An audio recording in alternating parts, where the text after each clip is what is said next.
Bismillahirrahmanirrahim. Saya Ahmad Abdul Naharuddin. Di sini saya dari program Studi Ilmu Hadis dan akan melanjutkan penjelasan tentang hadis Arba'in yang ke-31. Yang hadis ke-31 ini menjelaskan tentang zuhud terhadap dunia. Yang mana hadisnya an Abil Abbas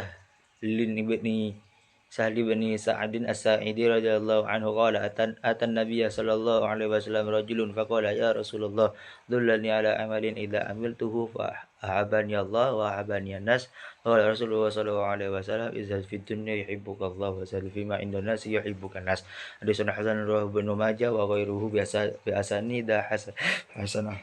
Yang artinya dari Abu Abbas Sahlan bin Sa'ad As-Sa'idi radhiyallahu anhu, beliau berkata, seorang telah datang kepada Nabi lalu mengatakan, wahai Rasulullah, tunjukkanlah kepadaku sebuah amalan yang apabila aku mengamalkannya Allah Subhanahu wa taala dan manusia menyintaiku.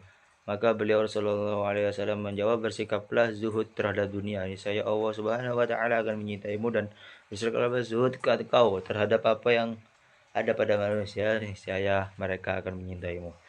Jadi hadis ke-31 ini menjelaskan bahwasanya kita tidak diperbolehkan berlebihan mencintai dunia, dan kita dianjurkan untuk hidup yang dengan sederhana dan juga qanaah. Qanaah yaitu menerima apa adanya.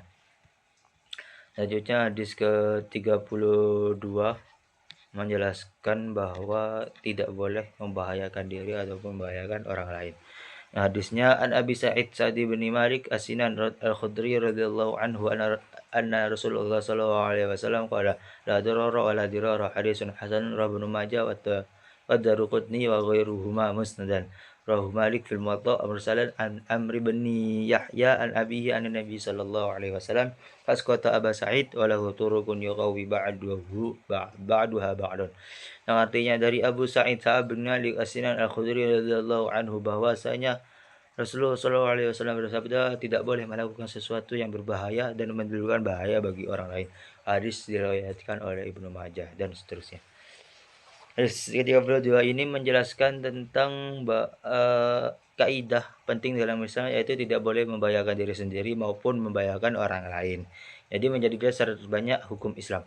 Jadi kita dianjurkan untuk tidak melakukan suatu perbuatan yang bisa membahayakan diri kita, bahkan bisa membahayakan orang lain. Jadi dianjurkan kita menjaga keselamatan dan kemaslahatan bersama. Seperti itu. Selanjutnya hadis ke-33 menjelaskan tentang kewajiban bukti dan sumpah. Hadisnya an Ibnu Abbas radhiyallahu anhu anna Rasulullah sallallahu alaihi wasallam qala law yu'tan nasu bi da'wah bladda'a rijalun amwala qaumin wa dima'uhum lakin al-bayyinatu 'ala al-mudda'i wal yaminu 'ala man ankara. Hadisun hasanun rawahu al-Baihaqi wa ghairuhu kadza wa ba'duhu fi sahihain.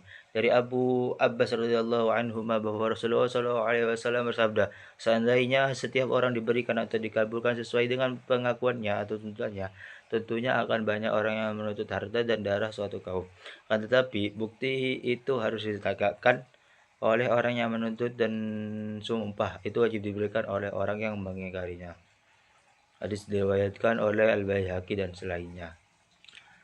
Hadis ke-33 ini menjelaskan bahwa orang yang mengaku harus membawa bukti, seperti itu. Jadi ketika kita melakukan sebuah pernyataan atau pengakuan, kita harus membawa juga dengan buktinya. Sedangkan pihak yang menyangkal atau melawan dari pengakuan kita cukup juga dengan hanya sekedar bersumpah. Jadi itu untuk menjaga keadilan dan perselisihan. Seperti itu. Selanjutnya hadis ke-34 menjelaskan tentang amar ma'ruf nahi munkar.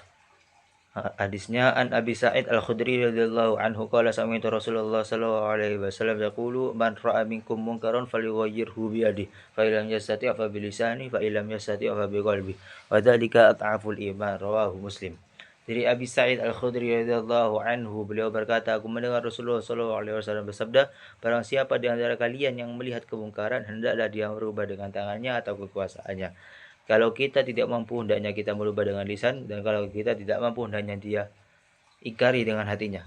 Dan inilah selama-lamanya iman. Jadi hadis ke-34 ini dianjurkan ketika kita melakukan ketika kita melihat suatu kemungkaran atau kejelekan, kita dianjurkan untuk mengubahnya atau memberhentikannya. Yang pertama dengan lisan, dengan tangan. Jikalau kita tidak bisa dengan tangan, dianjurkan dengan lisan, memberitahu, mendakwahinya. Dan jika kita tidak berani, dia bisa juga dianjurkan hati kita itu melawan atau tidak serak gitu terhadap perbuatan tersebut. Dan itu adalah sebuah keimanan yang sangat-sangat lemah, dengan cara ya kita hanya sekedar hati, tidak mengubahnya. Nah, pelajaran yang bisa kita dapat yaitu muslim itu wajib peduli terhadap sebuah kemungkaran dan dakwah dilakukan sesuai kemampuan dan hikmah.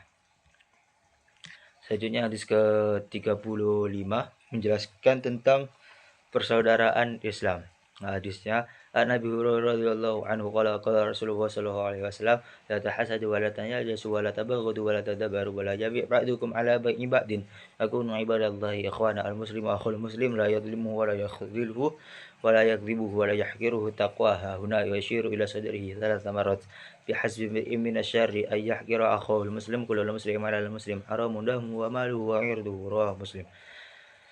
Dari Abu Hurairah radhiyallahu anhu, beliau berkata Rasulullah SAW bersabda, janganlah kalian saling dengki, melakukan najasi, saling membenci dan saling membelakangi dari sebagian kalian menjual apa yang dijual saudaranya. Jadilah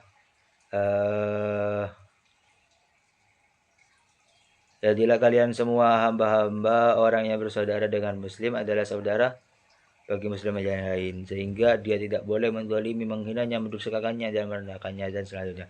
Jadi hadis ke-35 ini menjelaskan bahwa persaudaraan sesama muslim yang dimana kita dilarang iri hati, dengki, memusuhi dan merendahkan, bahkan merendahkan sesama muslim. Jadi semua muslim itu bersaudara. Al muslimu akhul muslim.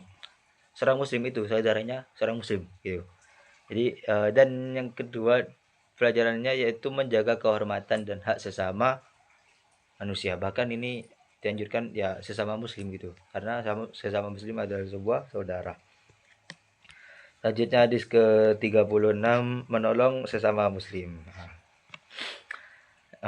Hadisnya an Abi Hurairah radhiyallahu anhu qala Rasulullah sallallahu alaihi wasallam man nafsata an mu'min kurbatan min kurabi dunya nafasallahu anhu kurbatan min kurabi yaumil qiyamah wa ma yassara ala asirin yasarullah alaihi fid dunya wal akhirah wa man satara musliman satarahullahu fid dunya wal akhirah wa huwa fi 'ainil abdi ma kana al 'abdu fi 'auni akhihi wa man salaka tariqan yaltamisu fihi ilman sahalallahu lahu tariqan ilal jannah wa majtama'a qaumun fi baiti min buyutillahi yatluna kitaballahi wa yatadarasunahu bainahum illa nazalat alaihim sakinah wa ghasyiyatuhum rahmah wa afatul malaikatu wa dzakarahumullahu fi man indah wa man batta'a bihi amalu lam yusri' bihi nasab rawahu Muslim bihadzal lafzi.